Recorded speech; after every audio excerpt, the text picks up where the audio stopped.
எல்லாம் வல்ல அல்லாஹுவின் அன்பும் மேலான கருணையும் நமக்கெல்லாம் வந்து சேரட்டுமாக. நமது உயிரினும் மேலான கண்மணி ஹாத்தமுன் நபியின் முஹம்மது ரசூலுல்லாஹி ஸல்லல்லாஹு அலைஹி வஸல்லம் அவர்களின் அன்பையும் ஷஃபாஅத்தையும் பெறுவதற்கு அல்லாஹ் நம் எல்லோருக்கும் தௌஃபீக் செய்வானாக. வல்ல ரஹ்மான் நமக்கும் நம்முடைய பெற்றோர், மனைவி, மக்கள், குடும்பத்தார் யாவருக்கும் உயிருள்ள வரையிலும் உடல் சுகத்தை நசீபாக்கி தருவானாக. மருத்துவமனை கஷ்டம், அதன் சிரமம், செலவுகளிலிருந்து நிரந்தரமான பாதுகாப்பை அல்லாஹ் நம் எல்லோருக்கும் கொடுத்தருள் புரிவானாக. வானம் பூமியினுடைய ஆபத்துகளை விட்டும், முசீபத்துகளை விட்டும், கெட்ட முடிவுகளை விட்டும் நம்மையும் நம் குடும்பத்தையும் பாதுகாத்து அருள் புரிவானாக. அவனுடைய படைப்புகளின் தீங்குகள் அனைத்திலிருந்தும் நம்மையும் நம் சமூகத்தையும் காத்தருள் புரிவானாக. அல்லாஹ் தௌஃபீக் செய்வானாக. அவனை நினைப்பதில் தான் இன்பம் இருக்கிறது. அவனை நினைத்து பார்ப்பதிலே நமக்கு சந்தோஷம் இருக்கிறது என்பதை தாண்டி அவன் சந்தோஷப்படுகிறான். அவனை நாம் நினைப்பதால் நமக்கு சந்தோஷம். அதைவிட பெரிய விஷயம், அவன் சந்தோஷப்படுகிறான். அல்லாஹ்வே நம்மை சந்தோஷப்பட்டு விட்டால் இதற்கு மேல் என்ன வேணும்? அவன் சந்தோஷம் கிடைத்து விடுமையானால் வாழ்க்கையில் எல்லாம் கிடைத்து விடும். ஒவ்வொரு பெண்ணும் கணவனின் சந்தோஷத்திற்காக இயங்குவான். ஒவ்வொரு பிள்ளைகளும் பெற்றோர்களின் சந்தோஷத்திற்காக, பெற்றோர்கள் பிள்ளைகளின் திருப்திக்காக. இன்றைக்கு நாம் உழைத்ததும், கடல் கடந்து சென்றதும், வாழ்க்கை முழுவதையும் நம்முடைய உடலை கூட பெருசா நினைக்காமல் மழை வெயிலையெல்லாம் தாண்டி உழைத்தது நமது மனைவி, மக்கள், பெற்றோர்களின் சந்தோஷத்திற்காக. என்னால் முடியல, ஆனால் நான் செல்கிறேன். வெளிநாடுகளை கூட லேசாக நினைத்து போகிற காலம். ஏன்? ஏதோ ஒரு வகையில மனைவி மக்களை சந்தோஷமா வச்சுட்டு போகணும். அன்பர்களே, சந்தோஷத்திலே கஷ்டம் கூட தெரிவதில்லை. சந்தோஷம் இன்னொருத்தங்களுக்கு கொடுக்கணும்னு நினைச்சா நம்ம கஷ்டம் மறந்துடுறோம். உங்கள் கவனத்திலே நான் சொல்லி துவக்குவேன். அல்லாஹ் நம் மீது சந்தோஷப்படுவானால் நம்முடைய வாழ்க்கையினுடைய வளர்ச்சியை, முன்னேற்றத்தை யாரும் தடுக்க முடியாது. அல்லாஹ் சந்தோஷப்பட்டு விட்டால் யாரும் தடுக்க முடியாது. அல்லாஹ் அப்படிப்பட்ட சந்தோஷம் கிடைக்க தௌஃபீக் செய்வானாக. எனவே அவனை நினைக்கிற ஒரு மஜ்லிஸ் இது. ஹாத்தமுன் நபியின் ஸல்லல்லாஹு அலைஹி வஸல்லம் அருமையான தங்கள் தோழர்களினுடைய இதயத்தில் அல்லாஹுவின் சிந்தனைகளையே அதிகமாக பதிவு செய்கிறார்கள். அல்லாஹ்வின் சிந்தனையை, அவர்களுடைய கேள்வி பதில்கள் நிறைய நடக்கும் சபைகளில். பெருமானார் கேட்ட கேள்விகள் இருக்குது, நபியிடத்தில் கேட்கப்பட்ட கேள்விகள். அதற்கு நபி பெருமான் கொடுக்கிற பதில்களை எல்லாம் பார்த்தால் மக்களின் கவனத்தை ரப்பின் பக்கம் திருப்பும் பதில்கள். காலமெல்லாம் வாழ்கிறோம், ரப்பின் சிந்தனையோடு வாழ்ந்து விட்டால் நம்முடைய வாழ்க்கையில் எல்லா வெற்றியும் கிடைத்துவிடும். எங்கெல்லாம் சங்கடப்படுகிறோமோ அந்த சங்கடங்கள் தீர்வதற்கும் என் நினைவு உனக்கு இருக்கட்டும்ங்கிறான் அல்லாஹ். அல்லாஹ் சொல்ற ஒரு செய்தியை பாருங்க, ஃபதுக்குரூனி அதுக்குருக்கும், என்னை நீ நினைத்து பார், என் நினைவில் நீ வாழ், உன்னை நான் நினைத்து பார்ப்பேன் என்கிறான்.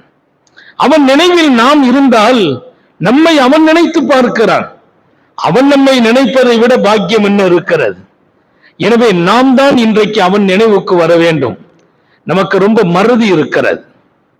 மறதி நம்ம சுபாவத்திலேயே இருக்கிறது.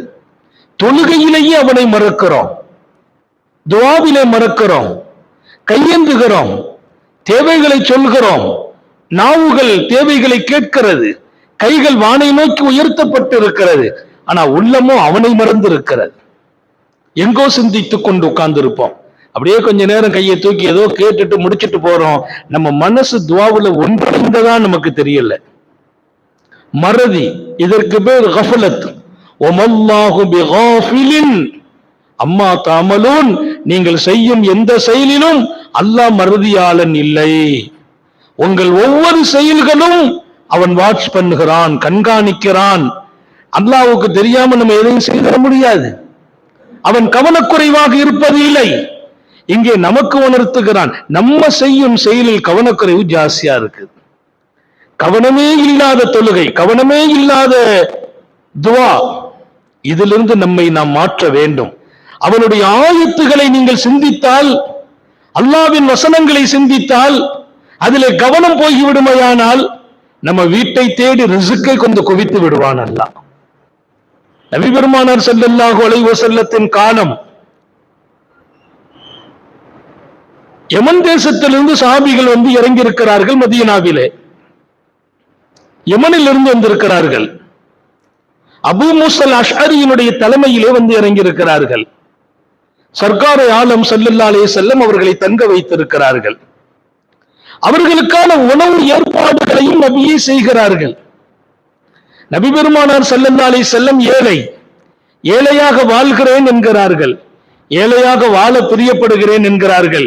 ஏழைகளுடனேயே நான் இருக்க பிரியப்படுகிறேன், அதோடு நிறுத்தல்ல, நான் மௌத்தா போனா என்னை ஏழைகளின் கூட்டத்தில் எழுப்புன்னு கேட்கிறாங்க. ஆனால் அவர்கள் கொடுத்த அளவிற்கு உலகத்தில் யாரும் கொடுக்கவில்லை. என்ன ஏழ்மை அது எனக்கு தெரியவில்லை. பல நாள் சாப்பிடாமல் இருக்கிறார்கள் பெருமானார், பல நாள் சாப்பிடவில்லை. நபி ஒருவருக்கு கொடுத்தார், நபி ஒருவருக்கு கொடுக்கிறார்கள், அவர் வாங்கினார், வாங்கிவிட்டு ஊருக்கு வருகிறார். அஸ்லம் கூட்டத்தை சார்ந்த மனிதர். பெருமானார் அவருக்கு கிஃப்ட் கொடுத்தாங்க, அன்பளிப்பு. பெருமானாருடைய வீட்டு நிலை ஹதீஸ் சொல்லும், சில நாள் தொடர்ந்து சாப்பிடுவதற்கு வீட்டில் வகை இல்லை, வீட்டிலே உணவு இல்லை. ஆனால் அந்த தோழருக்கு கொடுக்கிறார்கள் சர்க்காரை ஆலம் ஸல்லல்லாஹு அலைஹி வஸல்லம். அவர் தன் கூட்டத்தில் வந்து சொன்ன வார்த்தை ஹதீஸ்ல பதிவாகும், யா அஸ்லம் அஸ்லிமு. அஸ்லம் கூட்டமே, அவர் கூட்டத்தை கூப்பிட்டு சொல்றாரு, எல்லாரும் இஸ்லாத்துக்கும் ஈமானுக்கும் வந்துருங்கப்பான்னார். அந்த கூட்டத்தை பூரா கூப்பிட்டு எல்லாரும் ஈமானை ஏத்துக்கங்க, இஸ்லாத்துக்கு வந்துருங்க. இன்ன முஹம்மதன் அஅதா லா யக்ஷா அலைஹில் ஃபாகா. பெருமானார் நம்ம எல்லாருக்கும் அன்பளிப்பு கொடுத்திருக்கிறாங்க, கிட்டத்தட்ட பல தலைமுறைகள் வரையிலும் இனிமேல் வறுமையின் பயம் நமக்கு இல்லைன்னாராம். ஒரு தனிநபருக்கு கொடுக்கல, சமுதாயத்தையே கூப்பிடுகிறார், அவர் வாழ்ந்த சமூகத்தை கூப்பிடுகிறார். நபிகள் நாயகம் ஸல்லல்லாஹு அலைஹி வஸல்லம் நமக்கு அன்பளிப்பு தந்திருக்கிறார்கள், இனிமேல் வறுமையை பத்தி நம்ம பயப்பட வேண்டியதில்லை, அவ்வளவு கொடுத்திருக்கிறாங்க, எல்லாரும் ஈமானுக்கு வாங்கன்னு கூப்பிட்டார். இது வரலாற்றில் வருகிற செய்தி. நபி பெருமானார் ஸல்லல்லாஹு அலைஹி வஸல்லம் கொடுக்கிற அந்த இடம் இருக்குது பாருங்க, உலகமே வியந்து பார்த்தது, உலகமே வியந்தது. புத்தாடையை கொடுக்கறாங்க, ஆடை அணிஞ்சு வந்திருக்காங்க, புதுசா ஃப்ரெஷ்ஷா இருக்கிறாங்க. நபித்தோழர் ஒருவர் அதை பார்க்கிறார். எல்லா சஹாபிகளும் நாயகமே இந்த ஆடையில் அழகாக இருக்கிறீர்கள் என்று வாழ்த்துகிறார்கள். அன்னலாருக்கு அன்பளிப்பாக வந்த ஆடை, இந்த ஆடையில் தாங்கள் ரொம்ப அழகாக இருக்கிறீர்கள் என்று வாழ்த்துகிறார்கள். இந்த ஹதீஸையும் இமாம் புகாரியே எழுதுகிறார். நபித்தோழர் ஒருவர் சபை முடியும் நேரத்தில் சொன்னார், இந்த ஆடை அழகு என்று எல்லோரும் போற்றும் போது யா ரசூலல்லாஹ், அந்த ஆடை தாங்கள் எனக்கு தந்து விடுங்களேன் என்கிறார். எல்லோருமே இந்த ஆடை அழகு, இதில் தாங்கள் அழகாக இருக்கிறீர்கள், அன்றைக்குதான் அந்த ஆடை அணிந்து வந்திருக்கிறார்கள், எனக்கு தந்து விடுங்களேன் என்கிறார்.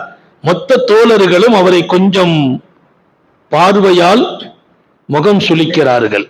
என்னப்பா, பெருமானார் எவ்வளவு மகிழ்ச்சியா இருக்கிறாங்க, ஹாப்பியா இருக்கிறாங்க, அந்த ஆடையை உடுத்துவதில் எவ்வளவு அழகா இருக்கிறாங்க, இப்போ போய் நீ கேட்கிறாயப்பா, பெருமானார்ட்ட கேட்டு இல்லைன்னு சொல்றதே இல்லை.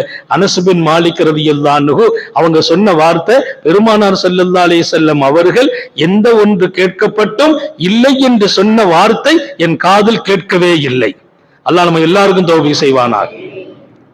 ஒரு ஏழையின் வாழ்க்கை இது. பெண்ணும் பெரிய பணக்காரர் இல்லை நபி, ஏழை என்கிறார்கள் தன்னை. ஆனால் கேட்டு யாரும் இல்லை என்று சொல்லப்படாத நிலையில் பெருமானார் வாழ்கிறார்கள். கொடுத்தார்கள். எப்படி கொடுத்தார்கள்? அவர்கள் கொடுத்த அளவு, ஒரு சமுதாயத்தின் மீது வறுமையின் பயம் இல்லை, எல்லாரும் ஈமானுக்கு வாங்க, நிறைய நபி தந்திருக்கிறார்கள். அந்த ஹதீஸை எடுத்து பார்த்தால் பல 100 ஆடுகளை கொடுத்தாங்க ரசூல் என்பதை விட பல 1000 ஆடுகளை கொடுத்தாங்க. பல 1000 ஆடுகளை. அவங்க வீட்டுல ரொட்டிக்கு ஆணம் இல்லை, நபியின் வீட்டில் ரொட்டி இருக்கிறது, ஆணம் இல்லை. பல ஆயிரம் ஆடுகளை இங்கே ஒருவருக்கு அன்பளிப்பாக தருகிறார்கள். அந்த உள்ளம்தான் வாழ்க்கை. அல்லாஹ் நமக்கு அந்த உள்ளத்தை நசீபாக்குவானாக. விரிந்த உள்ளமுடையவர்கள் எங்கும் போற்றப்படுகிறார்கள், அங்கும் போற்றப்படுகிறார்கள். லட்சோப லட்ச மக்களின் நல்ல துஆ உடையவர்களாக மாறுகிறார்கள். லட்சோப லட்ச மக்களின் துஆ. உள்ள மட்டும் கொஞ்சம் விரிவா இருக்கணும், விசாலமா இருக்கணும். நம்ம சாப்பிடுறோமோ இல்லையோ, தனக்கு போக தானம் அப்படிங்கிறது பழமொழி. பெருமானாரின் வார்த்தை தனக்கே இல்லாமல் மற்றவர்களை தேர்ந்தெடுக்கும் வாழ்க்கை. நபிக்கு தோழர்கள் இருந்தார்கள், தங்களுக்கு நிறைய தேவை இருக்கும், தேவை இருக்க மற்றவர்களை தேர்ந்தெடுப்பார்கள். அல்லாஹ் அந்த வாழ்க்கையை நமக்கு தருவானாக. நமக்கு தேவை இருக்க மற்றவங்களை தேர்ந்தெடுக்கும் போது அல்லாவே கிடைச்சுக்கிறான். அல்லாஹ் கிடைக்கிற இடம் சிலது இருக்குது. அல்லாஹ் பார்க்கிறான், என் அடியானுக்கு தேவை இருக்குது, இப்ப இவன் என்ன பண்ண போறான்னு பார்க்கிறான். தனக்கு தேவை இருக்க மற்றவர்களுக்கு கொடுக்க முன் வரும்போது அல்லாஹ் அவரை தான் தேர்ந்தெடுக்கிறான். அவன் தேர்ந்தெடுத்தால் தனக்கு தேவை இருக்க அவருக்கு கொடுத்த போது அல்லாஹ் முடிவு செய்கிறான், மற்றவங்கிட்ட கொடுத்ததை சேர்த்து இவர்கிட்ட கொடுத்து விடுகு என்கிறான். அல்லாஹ் கொடுத்துட்டா யாரும் தடுக்க முடியாது.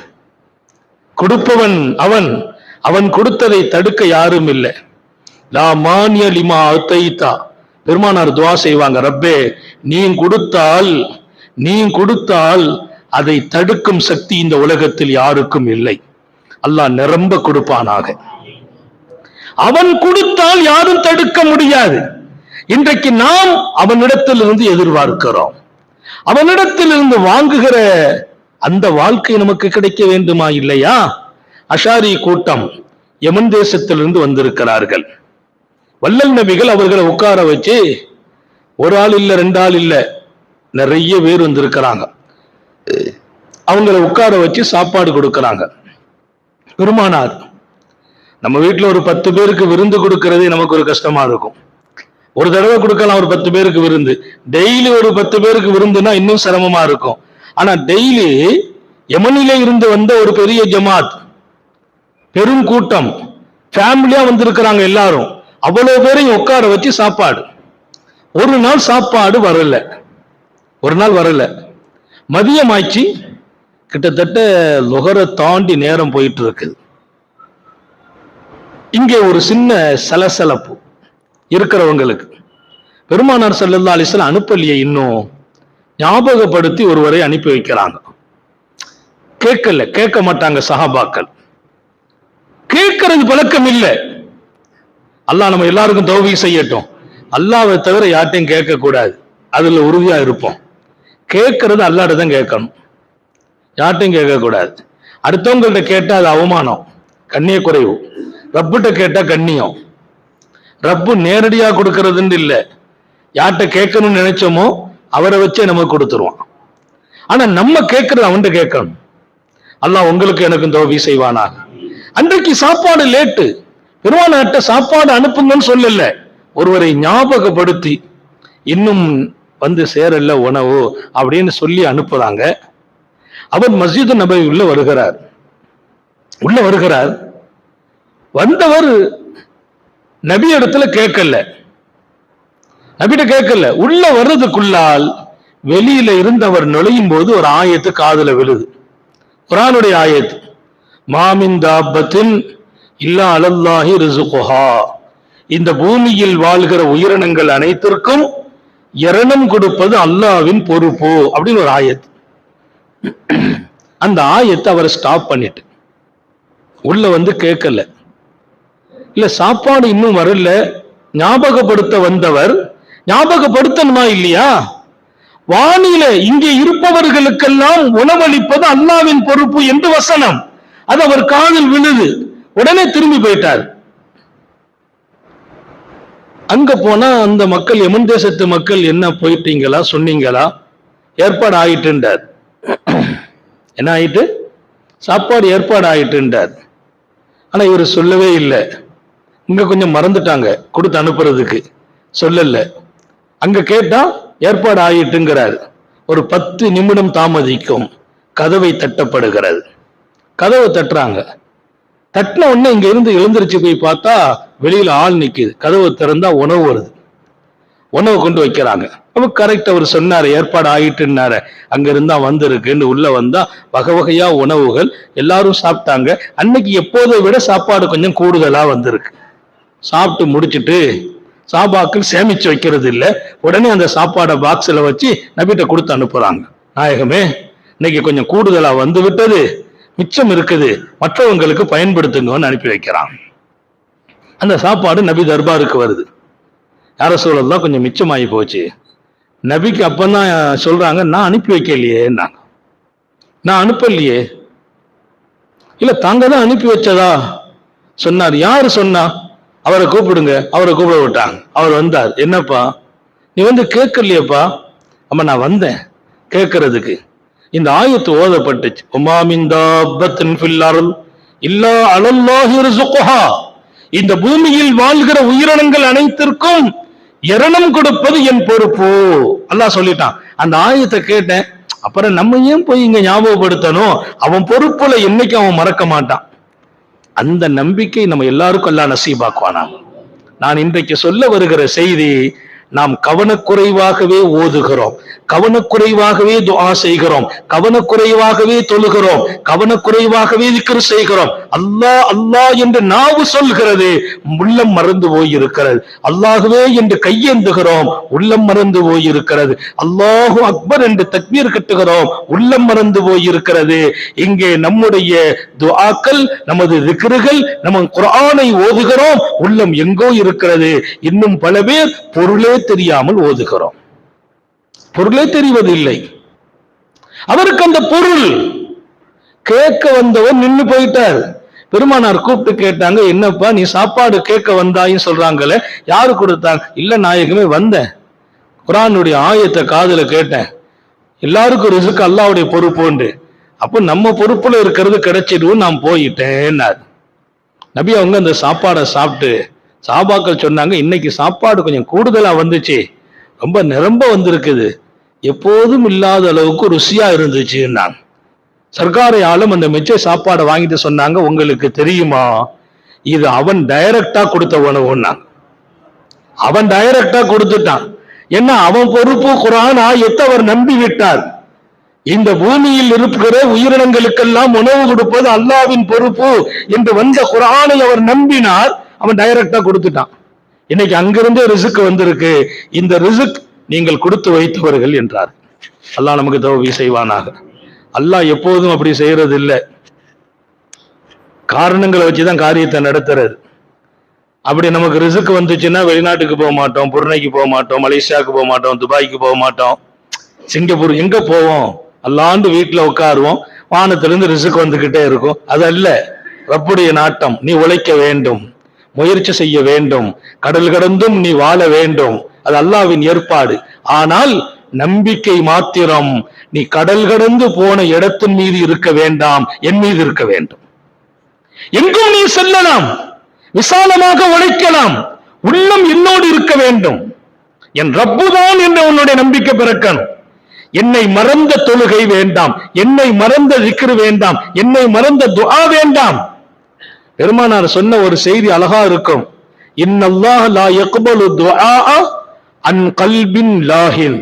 அல்லாஹ்வை மறந்த இதயத்தில் யார் நின்று கேட்கிறார்களோ அந்த துஆவை அல்லாஹ் ஏற்றுக்கொள்வதே இல்லை. அப்ப தப்பு நம்ம பேர்ல இருக்குது.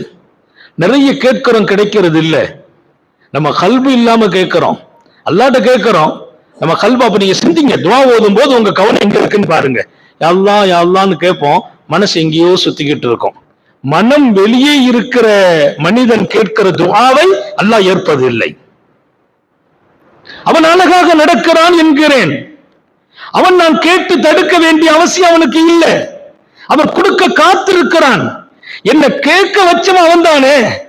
நீ துஆ கேளு எண்ணத்தை போடுறவன் அவன் தான். அவன் கேட்க வச்சு கொடுக்க ஆசைப்படுறான். அல்லாஹ்வை பொறுத்தவரையில் அவன் ரெண்ட பிரியப்படுவான். அவனை புகழ்றத அவன் பிரியப்படுறான்.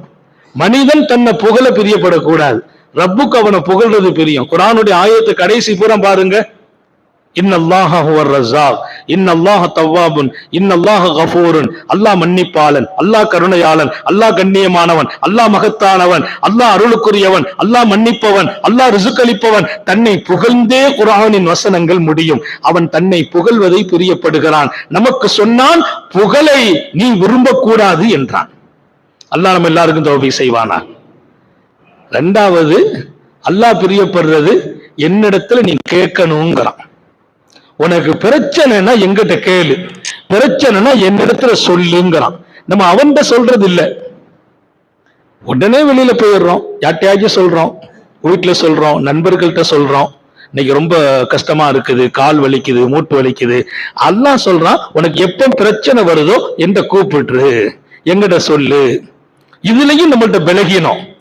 சொல்றதுன்னு ஒண்ணு இருக்கு, அல்லாட்டையும் சொல்றாரு. இப்ப நல்லா வெளியில போவேன், திடீர்னு கொஞ்சம் டயர்டா இருந்தா, ரப்பே பயணம் செய்ய வேண்டியிருக்குது, அல்லாஹ் கொஞ்சம் டயர்ட்னஸா இருக்கிறேன், கொஞ்சம் கவனிச்சுக்க ரப்பே. அப்புறம் கொஞ்ச நேரத்துல டயர்ட்னஸ் எல்லாம் போயிடும். நான் மிகைப்பாலாம் சொல்லல, அல்லாட்ட சொல்லி பாருங்க, அவனுக்கு தெரியும். என்கிட்ட சொன்னா நான் ஆக்ஷன் எடுக்கிறேங்கிறான், நிறைவேற்றுறேங்கிறான். சொல்றது இல்லையே. எனக்கு கொஞ்சம் மாதிரியா இருக்கு அப்படின்னு என் மனைவிட்ட தான் சொல்றோம். ஏமா இன்னைக்கு என்னமோ தெரியலம்மா, ஒரு மாதிரியா இருக்குது. பிள்ளைகிட்ட சொல்றோம், வீட்டுல சொல்றோம். முதல்ல அல்லாட்ட சொல்லுங்கிறாங்க நபிகள் நாயகம். அல்லாஹ் கொஞ்சம் இதா இருக்கு, இன்னைக்கு ஏதோ ஒரு மாதிரியா, நெஞ்செல்லாம் ஒரு மாதிரியா இருக்கு, அல்லாஹ் நீ லேசாக்கிடு என்று சொல்லுங்கள். அவன் உங்கள் பிடரி நரம்பை விட பக்கத்தில் இருக்கிறான். அவனிடத்தில் சொல்ல பழகணும், கேட்க பழகணும். கேட்டால் அவன் கொடுப்பான். பெருமானார் சொன்ன ஒரு வார்த்தை ரொம்ப அழகா இருக்குது. இன்னல்லாஹ யக்லபு அலா மல்லா யஸால்னாங்க. அல்லாட்ட போய் தன் தேவையை யாரு கேட்க மாட்டாங்களோ அவங்க பேர்ல அல்லாஹ் கோவப்படுவான். அல்லாஹ் யார்ட்ட கோவப்படுறானா? தன்ட்ட பிரச்சனையை சொல்ல மாட்டுக்கானே அடியான், தன் தேவையை கேட்கறது இல்லையே. எதுல்லாஹி மல்லான் நாங்க ரசூலுல்லாஹ், அல்லாஹ்வுடைய கை நிரம்ப இருக்குதுன்னாங்க. அவன் கைங்கிறது நிறைய வச்சிருக்கான்பா. ராத்திரியிலையும் கொடுக்கிறான், பகல்லையும் கொடுக்கிறான். கொடுத்து கொடுத்து உலகம் பிறந்த காலம் முதல் இன்று வரைக்கும் கொடுக்கிறான். கொடுத்து அவன் கை குறையிறது இல்ல. ஹதீஸ் புகாரி ஷரீஃப்ல வருது, எதுல்லாஹி மல்லா சஹாவுல் லைலி வன்னஹார். அல்லாஹ் ராத்திரி எல்லாம் கொடுக்கிறான், பகல் எல்லாம் கொடுக்கிறான். நம்ம ராத்திரி கொடுப்போம், சில பேர் பகல்ல தான் கொடுப்போம், சில பேர் ராத்திரி கொடுக்கறது இல்ல. அல்லாஹ்வுடைய வேலையை கொடுத்துக்கிட்டே இருக்கிறான். 24 hours கொடுக்கிற ஒரு ஆள்னா ரப்ப மட்டும்தான். 1 மணிக்கு கேட்கிறான் அடியான் கொடுக்கிறான், 2 மணிக்கு கேட்கிறான் கொடுக்கிறான், விடையில 3 மணிக்கு நின்று கையெழுத்துறோம் அல்லாஹ் கொடுக்கிறான். அல்லாஹ்வுடைய வேலை என்ன? கொடுத்துக்கிட்டே இருக்கிற வேலை, கேட்டுக்கிட்டே இருக்கிற வேலை. நம்ம எடுத்துக்கிட இல்லையே. நமக்கு கொடுக்கறதுனால அவன் ஒண்ணும் குறைஞ்சு போறது இல்ல. அல்லாஹ்வுக்கு கோபம் வருதான், எல்லாரும் கேட்கிறானே இந்த ஆள் மட்டும் கேட்கறது இல்லையே, அல்லாஹ் நம்ம பேர்ல கோபப்படுறான். நாங்க ஸல்லல்லாஹு அலைஹி வஸல்லம் கேட்கணும். மனுஷங்கள்ட்ட கேட்கவே கூடாது. மனுஷங்களுக்கு விஷயத்துல பெருமானார் சொன்னாங்க, வாயை புத்தி வாழ்றவனே சிறந்தவன். அல்லாஹ் தௌபீக் செய்வானா. நிறைய நேரத்துல வாய் திறக்காம இருந்தா பாக்கியம். மௌனமா இருக்கிற மனுஷங்களை பார்த்தா அவங்க கூட கொஞ்சம் நெருக்கம் வச்சுக்கங்க. மௌனமா வாழ்ற மனுஷங்களை பார்த்தா கொஞ்சம் நெருக்கம் வச்சுக்கோங்க. ஏன் யார சூழல்லாம் அவங்களோட நெருக்கமா இருக்கணும்? அந்த மௌனமா இருக்காங்கல்ல, அல்லாஹ்வின் புறத்திலிருந்து ஞானம் கிடைக்கிறதுன்னாங்க. ஞானம் கிடைக்குது. மௌனமா வாழ்றாங்கன்னா ஞானம் பெறுறாங்க. அவங்க கூட நெருக்கமா இருங்கிறாங்க ஹாத்தமுன் நபியின். இமாம் அபூ ஹனீஃபா ரஹ்மத்துல்லாஹி அலைஹினுடைய அருமையான சீடர் மாணவர் அல்லாமா அபூ யூசுப் ரஹ்மத்துல்லாஹி அலைஹி, அவங்க சபையில ஒரு பழக்கம், பாடம் நடத்துவாங்க. பாடம் நடத்திட்டு கேள்விகள் எழும்பாங்க. யாராவது மார்க்கத்துல சந்தேகம் இருந்தா கேளுங்க, எல்லாரும் கேட்பாங்க, பதில் சொல்லுவாங்க. மார்க்கத்தை கேட்கணும், பதில் சொல்லணும். தேவையில்லாம கேட்க கூடாது. தெரிஞ்சவங்கள்ட்ட கேட்கணும். அவங்க கேட்க சொல்லுவாங்க, கேட்பாங்க, பதில் கிடைக்கும். சில இடத்துல மௌனம், சில இடத்துல கேள்வி. ஒருத்தர் கேட்கவே மாட்டார், அப்படியே ஒரு மூலையில் அமைதியா இருப்பார். அல்லாமா அபூ யூசுப் ஒரு நாள் அவரை கூப்பிட்டு, எப்பா எல்லாரும் கேட்கிறாங்க, நீனும் கேளுப்பான்னாங்க. அவருக்கு ஒன்னும் ஓடல, கேட்க சொல்லிட்டாங்களே, என்னத்தை கேட்கறது? கேட்க சொல்லிட்டாங்களே நம்மை, என்ன கேட்கறது? கொஞ்ச நேரம் யோசிச்சுட்டு அவர் கேட்டாராம், இமாம் அவங்களே, மத்தா இஃப்திரு சாயிம், ஒரு நோன்பாளி எப்ப நோன்பு திறப்பாருன்னு கேட்டார். அது என்ன கேட்டார்? ஒரு நோன்பாளி எப்ப நோன்பு திறப்பார்? அபீ யூசுப் ரஹ்மத்துல்லாஹி அலைஹி பரவாயில்ல, அவரும் கேள்வி கேட்கிறார். இதா கர்பத ஷம்ஸ், சூரியன் மறைந்தால் நோன்பு திறந்துட வேண்டியதான் நாங்க. உடனே அவர் அடுத்த கேள்வி கேட்டார். இதாலம் தகருப் இலா நிஸ்ஃபில் லைல், ராத்திரி 2 மணி வரைக்கும் அது மறையாட்டா என்ன பண்றதுன்னு கேட்டார். ராத்திரி 2 மணி வரைக்கும் சூரியன் மறையாம இருந்தா அப்ப எப்படி நோன்பு திறக்கிறதுன்னு கேட்டார். அபீ யூசுப் சொன்னாங்களாம், அல்லாஹ் உன் தகுதி அறிஞ்சுதான் உன்னை அமைதியா வச்சிருந்துட்டான், நான் தான் உன்னை கிளப்பி விட்டுட்டேன்னாங்க. அல்லாஹ் உன் தகுதி அறிஞ்சுதான் உன்னை அமைதியா வச்சிருந்தான், வாய் திறக்காம நீ இருந்தியே, அதான் உனக்கு கயிறு, நான் தான் உன்னை பேச வச்சுட்டேன். ராத்திரி 2 மணி வரைக்கும் எந்த காலத்துலப்பா சூரியன் மறையாம இருக்கும் சொன்னாங்க. சில பேர் மௌனமா இருக்கிறது தான் பாக்கியம்னாங்க. சில பேர் மௌனமா இருக்கிறது தான். நான் உன்னை கிளப்பி விட்டுட்டேன், கேள்விகள் சொன்னதுனால என்னத்தையோ கேட்கிறேன். இங்கே நான் சொல்ல வர்ற செய்தி, மௌனம் பல பேருக்கு வெற்றி. பல பேர் கேட்டால் பாக்கியம், சாலிஹீன்கள் பேசும்போது பாக்கியம் பெற்றாங்க, தேவையில்லாத பேச்சுக்களை சுருக்கிய போது வெற்றி பெற்றாங்க. தூபால் லிமன் தக்கல்லமா, பேசுகிறவருக்கு சோபனம் உண்டாகட்டும். நாங்க ஸல்லல்லாஹு அலைஹி வஸல்லம், பேசுகிறவருக்கு சோபனம் உண்டாகட்டும். மௌனம் அல்லவா ரசூலுடைய சுன்னத்து? பேசினா சோபனம்ங்கிறார்களே பெருமானார். யாரு? எந்த பேச்சு? லிமன் தக்கல்லமா ஃபகனிமா, அவர் பேசினார், அந்த பேச்சு உலகத்திற்கே பாக்கியமானது, மக்களுக்கெல்லாம் பிரயோஜனமானது. அந்த பேச்சு பல பேருக்கு ஹிதாயத்தை கொடுத்தது, பல பேருக்கு விலாயத்தை கொடுத்தது. அவர் பேச்சை கேட்டு நிறைய பேர் தங்களை மாற்றிக் கொண்டார்கள். அதனால் அவருக்கு அல்லாஹ்வின் பாக்கியம் கிடைத்தது. அவருக்கு சோபனம் உண்டாகட்டும். நாங்க ஸல்லல்லாஹு அலைஹி வஸல்லம், அல்லாஹ் அந்த பேச்சை நம்ம பேச்சாக்கி வைப்பானாக. நம்ம பேசணும். இந்த பேச்சு லட்சோப லட்ச மக்களின் இதயத்தை மாற்றணும். அவர்களுக்கு வாழ்த்துக்கள் எங்கிருந்து கிடைக்கிறது? சர்க்காரே ஆலம் ஸல்லல்லாஹு அலைஹி வஸல்லம் இடத்திலிருந்து வாழ்த்துக்கள். அந்த பேச்சு பல்லாயிரம் மக்களை மாற்றியதே, அவருக்கு அது பாக்கியம். நீங்க ஞாபகம் வைங்க, நம்ம பேசணும். நம்ம பேசினால் அந்த வார்த்தை பிரயோஜனம் கொடுக்கணும். என் மனைவிட்ட தான் நான் பேசுறேன், அவங்களுக்கு பிரயோஜனம் கொடுக்கணும். என் பிள்ளைங்கள்ட்ட தான் நான் பேசுறேன், பிரயோஜனம் கொடுக்கணும். மேடையில போய் பேசுற பேச்சு இல்லது, அது மட்டும் இல்ல. நம்ம ஞாபகம் வைக்கணும், நம்ம வீட்டுல பேசினாலும், நாட்டுல பேசினாலும், வியாபாரத்தில் உட்கார்ந்து பேசினாலும் இந்த பேச்சு பாக்கியமா இருக்கணும். அதுல பெருமக்கள் எழுதுறாங்க, பாக்கியம் கிடைக்கணும்னா அந்த பேச்சு எப்படியெல்லாம் இருக்க வேண்டும். பொய் இருக்கக்கூடாது, புறம் இருக்கக்கூடாது, கூடுதல் குறைவு இருக்கக்கூடாது, இன்னொருத்தர மனசை புண்படுத்துறதா இருக்கக்கூடாது. என் பேச்சு எனக்கு பாக்கியமாகணும். அல்லாஹ் உங்களுக்கு எனக்கும் தோபி செய்வானா. என் வீட்டுக்கு ஒருத்தர் போன் பண்ணி ஒரு அம்மா சொல்லிச்சு, ஹதரத் எங்க வீட்டுக்காரர் வர்றாரு, துவா செய்யுங்க. கல்யாணமாகி 6 வருஷம் ஆச்சு. சந்தோஷமா அல்லாஹ் பரக்கத் செய்யட்டும், அல்லாஹ் சிறப்பா நல்ல மாதிரி அவர் வரட்டும். அதுக்கு துவா செய்ய சொல்லல, அங்கே இருக்கிறதுக்கு துவா செய்யுங்க. என்ன எங்கம்மா இருக்க சொல்ற? அவர் வெளிநாட்டுல இருந்து வர்றாங்கிற, அங்க இருக்கட்டும். டெய்லி 1 மணி நேரம் போன் பண்றாரு, அழகா பேசுவார் ஹதரத், சந்தோஷமா இருக்கும் 2 பேரும். அவர் ஊருக்கு வந்துட்டா டெய்லி 2 சண்டை போட்டுருவாரு. ஒரே பிரச்சனை தான் வீட்டுல. வீட்டுக்கு வந்தா நல்ல பேச்சு இல்ல, வெளிநாட்டுல இருந்தா நல்லா பேசுறாரு, இங்க வந்தா எங்கிட்ட சந்தோஷமா பேசுறது இல்ல. அதனால அவர் அங்க இருக்கிறதுக்கு ஏதாவது துவா செய்யுங்கிறாங்க. இது வாழ்க்கையா என்று கேட்கிறேன். நான் ஊரில் என் மனைவியின் அருகாமையில் இருப்பதை கூட என் மனைவி நேசிக்கவில்லை என்றால் என் வார்த்தையில் எத்தனை தடித்த தன்மைகள் இருக்கிறது, காயப்படுத்தும் ரணம் இருக்கிறது, அந்த வார்த்தைகளில் இரத்த சொட்டுகள் விழுகிறது. அல்லாஹ்வின் தூதர் சொன்ன வார்த்தை பேச வேண்டும், அந்த பேச்சு பாக்கியமாகணும். அப்ப நம்ம மனைவி பக்கத்துல இருக்கிறது கூட நம்ம மனைவிக்கு பாக்கியமாகணும்னா அப்படிப்பட்ட பேச்சு நம்ம நாவு இருக்க வேண்டும். இங்கே நான் சொன்ன செய்திகள் எல்லாம் உங்கள் வாழ்க்கையில எடுக்கணும். ஏதோ பயானுங்கிறது, கூடுறது, பேசுறது, கேட்கறது, ரசிக்கிறதுலாம் இல்ல. இது என் வாழ்க்கை. உங்களின் வாழ்க்கையில் மறுமலர்ச்சி உருவாகணும். என் ஒவ்வொரு வார்த்தையும் எனக்கு பாக்கியம் அளிக்கிற வார்த்தையாக நான் மாத்தணும். நான் டெய்லி பேசுறேன், எல்லாரும் தான், எல்லாருக்கும் சொல்ல, நான் எனக்கு சொல்லல, டெய்லி பேசுறோம். குறைந்த ஒரு நாளைக்கு ஒரு 100 வார்த்தை பேச மாட்டோம், ஒரு 500 வார்த்தைகள் பேச மாட்டோம். நண்பர்களிடத்திலே பேசுகிறோம், மனைவியிலே, பிள்ளைகளிலே. நான் பேசுற பேச்செல்லாம் எனக்கு பாக்கியமாச்சா என்று நீங்கள் யோசித்தால் அல்ஹம்துலில்லாஹ் பேச்சும் பாக்கியமாகும். அல்லாஹ் எல்லாருக்கும் தௌஃபீக் செய்வானாக.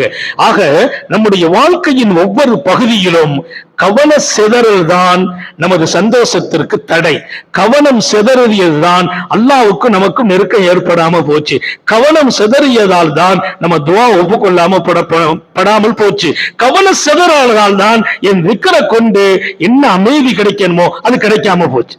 அல்லாஹ் சொன்னானே குர்ஆன்ல, அலா பிதிக்ரில்லாஹ் தத்மயின்னுல் குலூப், அல்லாஹ்வை திக்ர் செய்வதால் உள்ள அமைதி பெறுங்கிறான். குர்ஆன் வாக்கு அது, அது உண்மை. எவ்வளவு பேர் திக்ர் செய்யறாங்க, ஆனா மன அமைதி வரலையே. அல்லாஹ் சொன்னது பொய்யா? அலா பிதிக்ரில்லாஹ், அல்லாஹ் வெறுமனே சொல்லல, அலா அறிந்து கொள்ளுங்கள், நன்கு அறிந்து கொள்ளுங்கள், பிதிக்ரில்லாஹ் என்னுடைய திக்ரை கொண்டு தத்மயின்னுல் குலூப் இதயங்கள் நிம்மதி பெறும். இன்னைக்கு நான் திக்ர் செய்யறேன், அல்லாஹு அல்லாஹ். நாங்க பையத்தை கொடுக்கும் போது 4000 தடவை ஓதுங்கிறோம், அல்லாஹு அல்லாஹ் அல்லாஹு அல்லாஹ். எதுக்கு? இந்த வார்த்தை மனசு அமைதிப்படுத்தும். திக்ர் செய்யறோம், அமைதி கிடைக்கலையே. ஏன்? என் கவனம் இல்லாததாலே, என் கவனம் சிதறியதாலே. என் ரப்பை கூப்பிட்டேன், என் ரப்போடு என் மனம் இல்லை, நாவு இருந்தது. அதனாலதான் கல்ப திக்ரின்னு ஒண்ணு வச்சிருக்கோம். கல்ப திக்ருனா நம்ம எங்கேயோ இருப்போம், கல்பு மட்டும் திக்ரு செய்யும். அது எவ்வளவு பெரிய பாக்கியம். இதயம் அல்லாஹ்னு துடிச்சுக்கிட்டே இருக்கும். ஹார்ட்டினுடைய துடிப்பு அல்லாஹ் அல்லாஹ் அல்லாஹ் அல்லாஹ் அல்லாஹ் அல்லாஹ். அந்த திக்ரு பையத்துல அதை கொடுத்துறது. ஹார்ட் அல்லாஹ்னு துடிச்சுச்சுன்னா, ஹார்ட் ஒரு செகண்ட்ல எத்தனையோ தடவை துடிக்குது. அது அப்படி துடிக்கும் போதும் அல்லாஹ், அது நிற்கும் போதும் அல்லாஹ். சொர்க்கத்துக்கே போயிடுவோம். துடிக்கும் போதும் அல்லாஹ், ஹார்ட் நின்று அல்லாஹ் நிற்கும். அந்த ஹார்ட் துடிச்சு மௌத்தான பின்னால கொஞ்ச நேரம் பஸ் இருந்துட்டே இருக்கும். அந்த துடிப்பு பூரா என் ரூஹு அடங்குனாலும் அல்லாஹ்ங்கிறது அடங்காதுங்கிறான். அல்லாஹ் தௌஃபீக் செய்யட்டும்.